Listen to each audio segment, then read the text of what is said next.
2 4 minute काट देंगे, हो गया। चलो, हेलो बच्चों, कैसे हो? आज हम लोग खेल खेल में पढ़ेंगे structure of atom. Structure of atom, अगर आप एटम की बात करोगे तो आपने वाटरमेलन देखा है, आपने तरबूज देखा है, या आपने कलिंगर जिसे कहते हैं उसको देखा है। उसी के बेस पे हम स्ट्रक्चर ऑफ एटम, इन तीनों चीज़ों का नाम मैं क्यों ले रहा हूँ, क्योंकि जो एटम था, एटम का स्टार्टिंग जो मॉडल था उसको हम तरबूज मॉडल भी कहते हैं। तो आज हम लोग बहुत सारी चीज़ें पढ़ने वाले हैं उस एटम के बारे में। तो एटम का फंडामेंटल पार्टिकल्स क्या होता है, एटम की उत्पत्ति कहाँ से हुई, एटम का कंसेप्ट कहाँ से आया, इन सब सारी चीज़ों के बारे में हम लोग डिस्कस करने वाले हैं। तो बिल्कुल स्ट्रेस फ्री हो करके आप इसको समझें लेक्चर को कि कैसे हम एटम के बारे में जानेंगे। तो यहाँ स्ट्रक्चर ऑफ एटम, अगर हम एटम की बात करें बच्चों, तो एटम क्या होता है, एक स्फेरिकल शेप का एक छोटा सा पार्टिकल है which is made up of very tiny particles, जो खुद छोटे छोटे पार्टिकल से मिलकर के क्या है, बना हुआ है। और उन छोटे छोटे पार्टिकल्स को हम क्या बोलते हैं, फंडामेंटल पार्टिकल्स या basic particles of the atom.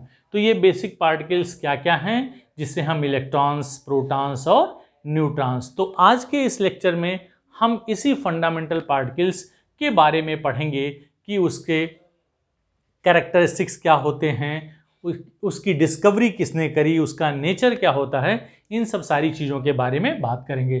तो यहाँ लिखा है स्ट्रक्चर ऑफ एटम, ये बच्चों क्लास 9th का एक चैप्टर है जो एनसीईआरटी में चैप्टर नंबर 4 है, स्ट्रक्चर ऑफ एटम।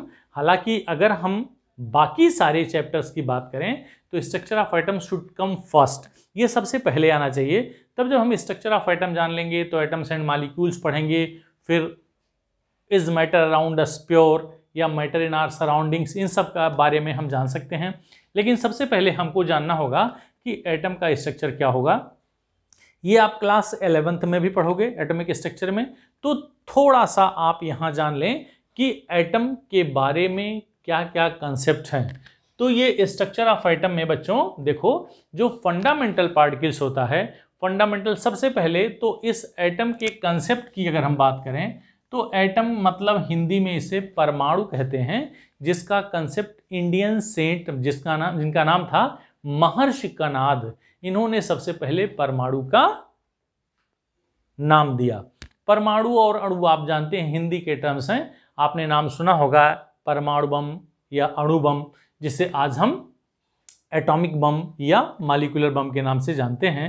तो एटम का हिंदी जो शब्द है उसको हम कहते हैं परमाणु। क्या बोलेंगे, परमाणु। और ये परमाणु का जो कंसेप्ट था वो सबसे पहले किसने दिया, महर्षि कणाद ने। लेकिन later on in 16th century, 16वीं शताब्दी में जॉन डाल्टन ने इस एटम का कंसेप्ट दिया कि एटम एक छोटा सा, किसी भी सब्सटेंस का सबसे छोटा पार्ट होता है विच इज इनडिविजिबल, जो और छोटा नहीं किया जा सकता।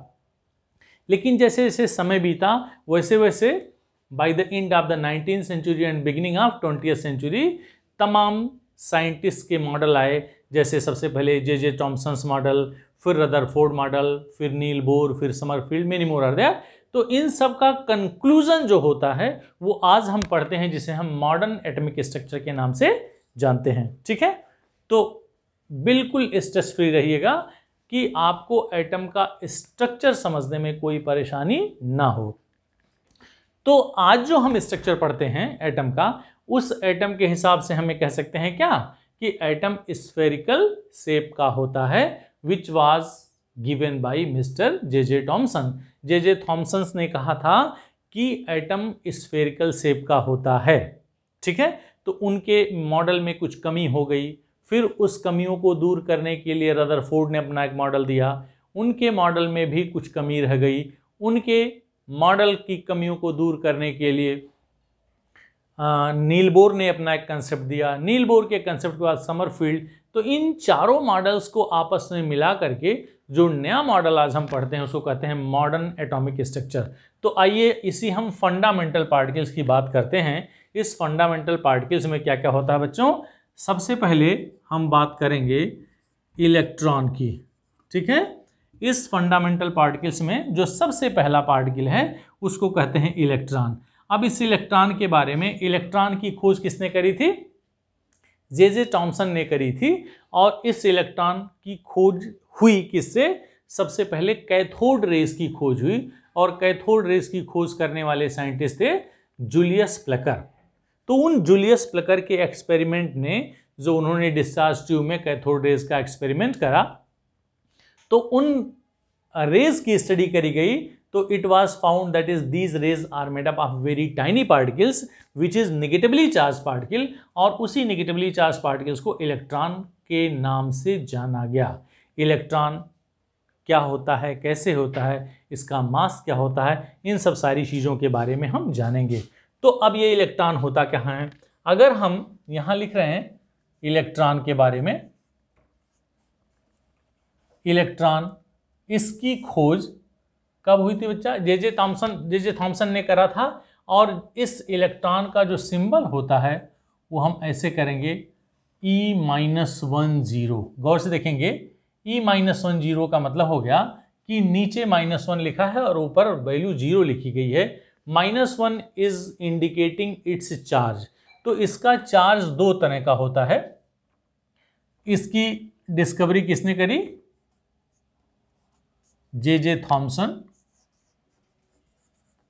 ठीक है, और अगर हम इसके चार्ज की बात करें,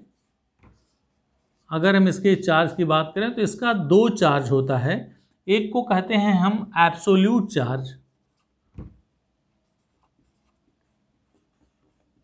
एक एब्सोल्यूट चार्ज होता है, और दूसरे को कहते हैं रिलेटिव चार्ज। ठीक है बच्चों, तो एब्सोल्यूट चार्ज क्या होगा और रिलेटिव चार्ज क्या होगा?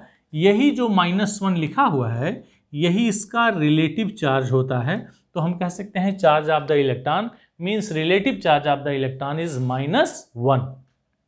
और यह एब्सोल्यूट चार्ज किसके बराबर होता है? ये होता है -1.6 इंटू 10⁻⁻19 कूलम। ठीक है बच्चा, तो ये इसका एब्सोल्यूट चार्ज हो गया। तो इसकी खोज जे थॉमसन ने करी, इसका चार्ज ये हो गया। अब हम इसकी बात करेंगे, मास की बात करेंगे। इसका मास जैसे आपने ऊपर दिखा है, यहाँ 0 हमने लिखा है, तो एक्चुअल में इसका मास 0 होता नहीं है। इतना छोटा होता है कि it is known as, it is negligible, it is taken as the negligible, but actual में नेग्लिजिबल ना हो करके ये बहुत छोटी वैल्यू होती है, 0.0005486 AMU। AMU मतलब होता है एटॉमिक मास यूनिट। अब अगर हम इस एटॉमिक मास यूनिट को क्या करें बच्चों, ग्राम या किलोग्राम में कन्वर्ट करें, तो क्या होगा?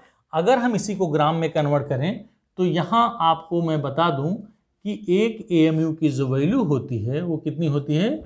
1.67 इंटू 10⁻⁻24 ग्राम। यह एक AMU की वैल्यू होती है।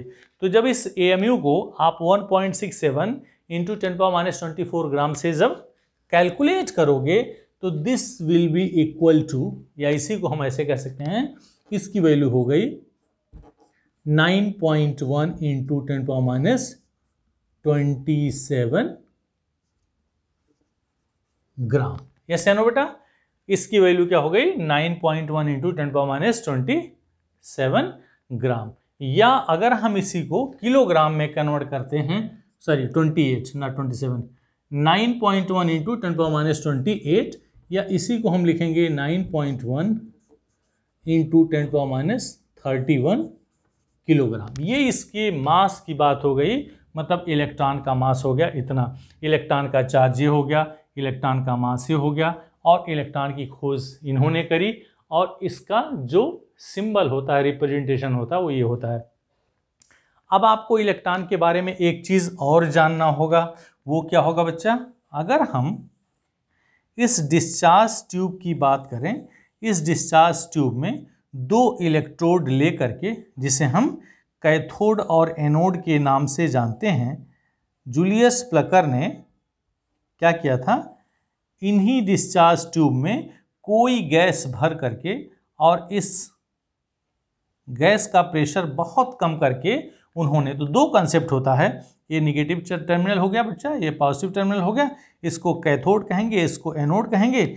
इसका जो वोल्टेज था यानी कि जो टेम्परेचर था वो 10,000 वोल्ट था, और इसका जो प्रेशर था जो इसमें गैस भरा गया वो 10⁻⁻2 से 10⁻³ मिलीमीटर ऑफ Hg रख करके इसमें जब कोई गैस भरी गई और गैस भर करके क्या किया गया, जब इसमें हाई वोल्टेज सोर्स अप्लाई किया गया तो पाया गया कि some invisible rays are coming from the cathode terminal which glows the क्या inner wall of the discharge tube behind the anode.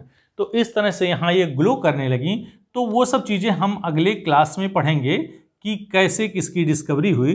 क्योंकि ये इससे रिलेटेड है इसलिए मैं थोड़ा सा आपको ब्रीफ करूँगा कि ये कैथोड रेज हो गई।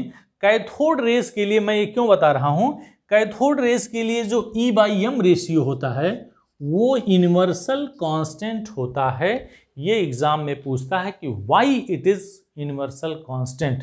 तो उसके लिए आपको जानना होगा कि यह यूनिवर्सल कांस्टेंट की वैल्यू कितनी होती है। ये होगी बच्चा 1.76 into 10⁻11 coulomb per kilogram.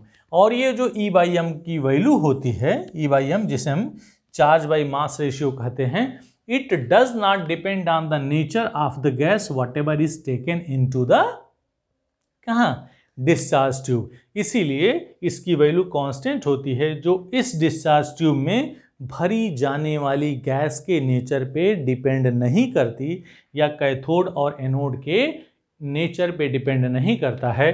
That's why we can say the E/M ratio for the electron is always universal constant. तो ये बच्चों हो गया इलेक्ट्रॉन के बारे में। अब अगर हम नए कंसेप्ट में पढ़ रहे हैं स्ट्रक्चर ऑफ द एटम, तो इलेक्ट्रॉन्स कहाँ करते हैं, electrons are revolving around the nucleus. ये बीच वाला न्यूक्लियस हो गया बच्चा, जैसे मैं यहाँ मेंशन किया हूँ, और ये न्यूक्लियस में न्यूट्रॉन्स और प्रोटॉन्स होते हैं, और इस न्यूक्लियस के चारों तरफ तमाम सर्कुलर पाथ होते हैं जिसे हम सेल्स बोलते हैं या एनर्जी लेवल्स बोलते हैं या ऑर्बिट्स बोलते हैं। तो इन्हीं में इलेक्ट्रॉन्स रिवॉल्व करते हैं। ठीक है, तो बाद में जब मैं एटॉमिक स्ट्रक्चर बताऊंगा, तमाम मॉडल बताऊंगा, तो उसमें मैं बताऊंगा कि ये किस कंसेप्ट के हिसाब से इलेक्ट्रॉन्स आर रिवॉल्विंग। क्योंकि अभी हम डिस्कस कर रहे हैं fundamental particles of the atom, तो it is all about the किसके बारे में बच्चों, इलेक्ट्रॉन के बारे में। Now after that we will see that is the second fundamental particles, और वो सेकेंड फंडामेंटल पार्टिकल्स क्या होगा बच्चा, जिसे हम कहते हैं प्रोटॉन। ठीक है, तो इलेक्ट्रॉन की खोज जब हो गई तो अब जो दूसरी बारी आती है वो किसकी बारी आती है, प्रोटॉन की। दूसरा फंडामेंटल पार्टिकल्स है प्रोटॉन। प्रोटॉन की खोज कैसे हुई थी, जैसे ये डिस्चार्ज ट्यूब था, सेम इसी डिस्चार्ज ट्यूब में एक परफोरेटेड कैथोड लगा दिया, और this experiment was done by mister Goldstein. ठीक है, गोल्डस्टीन ने इस एक्सपेरिमेंट को करा, और करने के बाद उन्होंने एक नई रेज खोजी, और that rays is known as the anode rays या positive rays, which is also known as the canal rays. तो अब जब हम इसकी बात करेंगे तो जो दूसरा था उसको कहेंगे, दूसरा फंडामेंटल पार्टिकल है प्रोटॉन। और प्रोटॉन की, अच्छा मैंने आपको बताना भूल गया कि जो इलेक्ट्रॉन था, इलेक्ट्रॉन की डिस्कवरी 1879 में हुई, प्रोटॉन की डिस्कवरी 1919 में हुई, और इस प्रोटॉन की खोज जो करी वो किसने करा, रदरफोर्ड ने। ठीक है, रदरफोर्ड ने करी। ठीक है, अब ये रदरफोर्ड ने प्रोटॉन की खोज की, और रदरफोर्ड ने ही किसी भी एटम के न्यूक्लियस की भी खोज करी। The credit goes to mister Rutherford for the discovery of nucleus also. तो प्रोटॉन की खोज हो गई और न्यूक्लियस की खोज ही उन्होंने करी थी। तो अब इसमें देखते हैं कि इसका मास क्या होगा, इसका चार्ज क्या होगा। प्रोटॉन का जो सिंबल होगा उसको हम ऐसे दिखाते हैं, P नीचे बच्चा +1 और ऊपर 1। इसका मतलब हो गया कि इसका जो चार्ज है वो +1 है, और इसका मास लगभग 1 के बराबर होता है। 1 बोले तो 1 AMU। आइए देखते हैं। तो इसका भी अभी थोड़ी देर पहले मैंने बताया कि जो चार्ज होगा वो दो तरह का होगा। कौन कौन सा? एक होता है एब्सोल्यूट चार्ज, ठीक है, और दूसरा जो चार्ज होगा वो क्या होगा? रिलेटिव चार्ज होगा। रिलेटिव चार्ज बच्चा +1 विच इज मेंशन हियर, और जो एब्सोल्यूट चार्ज होता है वह बिल्कुल इलेक्ट्रॉन के चार्ज के बराबर होता है, लेकिन इस पे चार्ज जो होगा वो पॉजिटिव चार्ज होता है, यानी कि इसकी वैल्यू हो गई क्या? +1.6 × 10⁻19 कूलम। यह इसका एब्सोल्यूट चार्ज हो गया, ठीक है।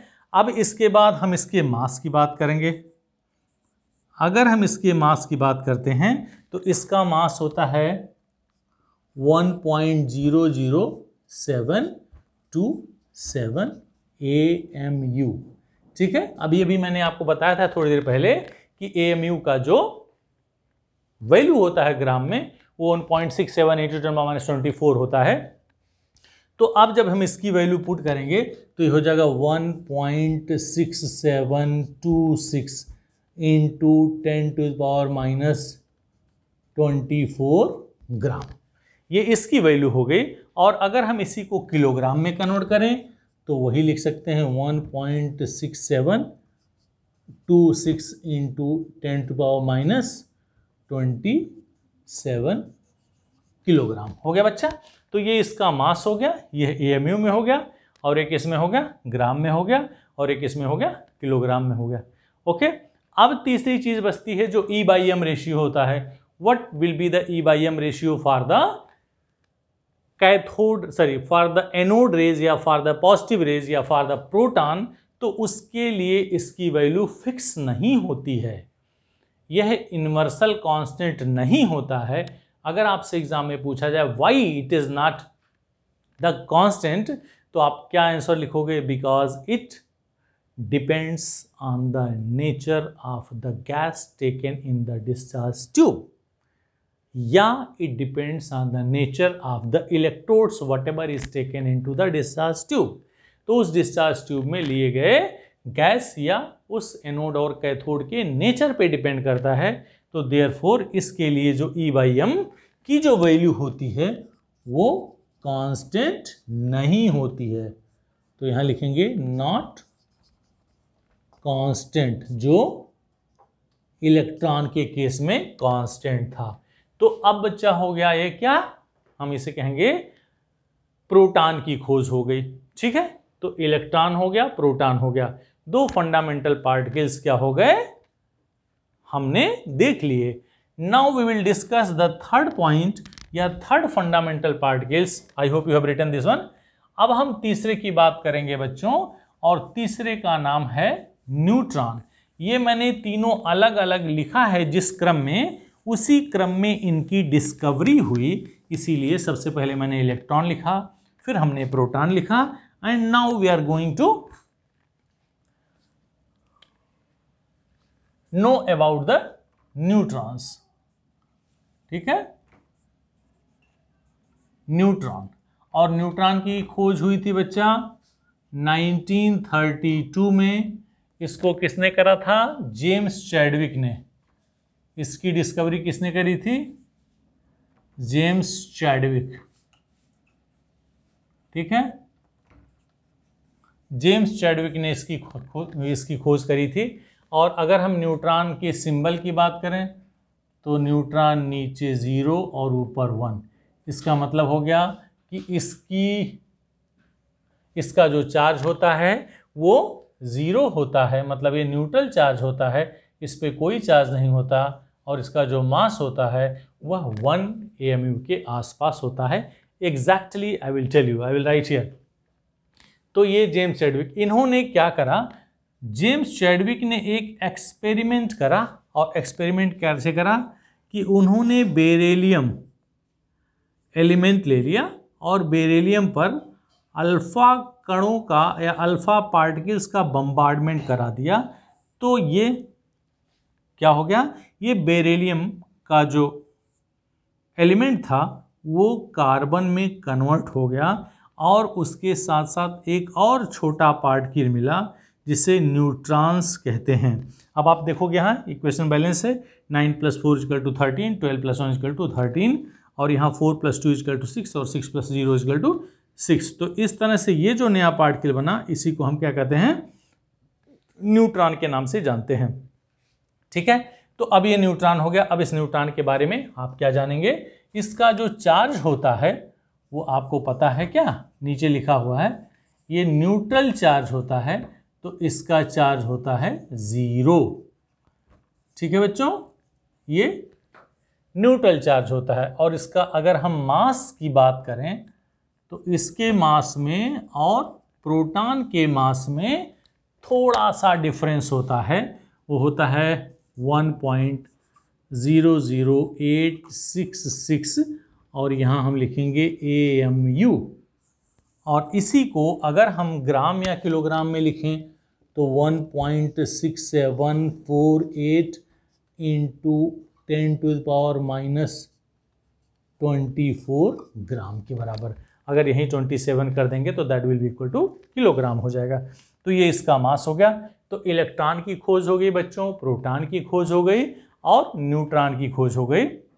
यहाँ मैं आपको एक छोटा सा कंसेप्ट जो हम लोग अपने स्टूडेंट लाइफ में पढ़ते थे, इस चीज़ को आप क्या करो, कहीं नोट कर लो, तो then you will not forget कि किसकी खोज किसने करी थी। यहाँ लिखा ना, ईंट पर नच, हो क्या? तो ईंट पर नच का मतलब होता है ई फॉर इलेक्ट्रॉन, टा का मतलब जे टॉमसन, पा मतलब प्रोटॉन, रा मतलब रदरफोर्ड और ना मतलब न्यूट्रॉन, चा मीन्स चैडविक।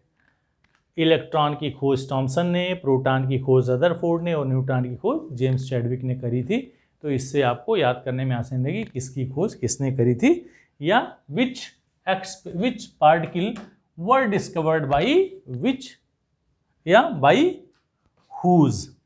ठीक है बच्चा, तो इस तरह से हम आज फंडामेंटल पार्टिकल्स के बारे में पढ़ लिए। तो ये फंडामेंटल पार्टिकल्स कहाँ कहाँ होता है, कहाँ कहाँ पाया जाता है according to the modern concept, उसके बारे में हम यहाँ देखेंगे। मॉडर्न कंसेप्ट के हिसाब से देखिए, atom is spherical in the shape and at the centre of the atom, बीच में छोटा सा क्या होता है, न्यूक्लियस होता है। तो न्यूक्लियस में न्यूट्रॉन्स और प्रोटॉन्स होते हैं, और उसके बाहर यानी कि न्यूक्लियस के बाहर तमाम सर्कुलर पाथ होते हैं बच्चों, जैसे ये पहला, दूसरा, तीसरा, चौथा, पांचवा, छठवां, सातवां, कुल मिला के अभी तक जितने एलिमेंट खोजे गए हैं, the total electrons can be filled into the maximum 7 shells या 7 ऑर्बिट्स। ठीक है, तो इनको हम सेल्स बोलते हैं, इनको हम ऑर्बिट बोलते हैं, इनको हम एनर्जी लेवल बोलते हैं। आगे चल करके आप पढ़ोगे, जब हम बोरबरी रूल बताएंगे, तो इसको पहले सेल को के सेल, इसको एल सेल, फिर इसको एम, फिर इसको एन, फिर ओ पी, इस तरह से चलता जाएगा, के एल एम एन ओ, इस तरह से इसको हम नाम देते हैं कि पहले सेल को के, दूसरे को एल, तीसरे को एम, चौथे को एन। तो it was all about the क्या, स्ट्रक्चर या fundamental particles of the atom. इस fundamental particles of the atom में बहुत सारी चीज़ें आपको मिलेंगी। अगली लेक्चर में मैं आपको बताऊंगा, जैसे क्या क्या आइसोटोप्स क्या होते हैं, आइसोबार्स क्या होते हैं, आइसोटोन्स क्या होते हैं, आइसोस्टेयर्स क्या होते हैं, आइसोडाइफर्स क्या होते हैं। तो these all are we will know in the coming lecture, that is what are the isotopes, isobars, isotones, isosteres and isodiffers। ये सब के सब जो मैं नाम लिया हूं, सब डिपेंड करता है number of electrons, number of protons और नंबर ऑफ न्यूट्रॉन्स पे। तो कब कौन चीज सेम हो, कब कौन चीज डिफरेंट हो, उसके बेस पे हम क्या करेंगे, इन सारे कंसेप्ट के बारे में जानेंगे। तो आज की क्लास में हमने यही जाना कि fundamental particles of the atom. अगली क्लास में हम इन सारी चीज़ों के बारे में जानेंगे, और उस स्ट्रक्चर का जो एटम है वो किस किस के कंसेप्ट में कौन कौन सा लॉजिक आया, why this model was discarded, ये सब सारी चीज़ें हम जरूर पढ़ेंगे। तो don't forget to see the next class, next lecture. तो अगर आपने मिस कर दिया तो फिर आपको आधा अधूरा ज्ञान रहेगा। तो once again I am requesting कि आप अगला लेक्चर देखना ना भूलें। और वन मोर थिंग, अगर अभी आप चैनल पे नए हैं तो मेरा चैनल सब्सक्राइब नहीं किए हैं तो शैलेंद्र सर केमिस्ट्री चैनल का नाम है, प्लीज़ इसको ज़रूर सब्सक्राइब करें और लाइक करें, शेयर करें। Thank you so much for watching.